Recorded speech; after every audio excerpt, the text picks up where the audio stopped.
তার মানে আজকের এই ভিডিওটাতে আমরা দেখবো 7 দিনে যাদের প্রস্তুতি একদমই শূন্য, একদম বাজে, খুব খারাপ অবস্থা, তারাও কিভাবে 7 দিনে ফিজিক্সে 2টা পেপার মিলায় 200 আউট অফ 200 পাইতে পারে।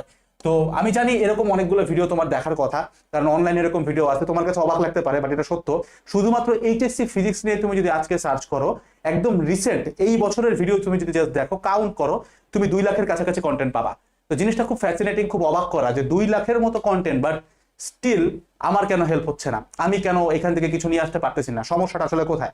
আমি বলবো ভাই, সমস্যাটা তোমার তোমার হয়তো ভাবায় সমস্যা আছে, অথবা চিন্তা ভাবনায় কোন একটা জায়গায় ঝামেলা আছে। তো এই ভিডিওটার উদ্দেশ্য থাকবে এইটাই যে আমি হয়তো তোমার কাছ থেকে এখানে 15 মিনিট নিব, এবং আফটার দ্য নেক্সট মানে আফটার দিস 15 মিনিটস ফিজিক্স তোমার কাছে ভয়ের বিষয় হবে না, কারণ আমি তোমাকে এখানে একদম ভাঙ্গায় দেখাবো কি কি জিনিস লাগবে। যেমন আসলে একটা করে পয়েন্ট করে বলি ভিডিওতে তুমি কি কি পাবা।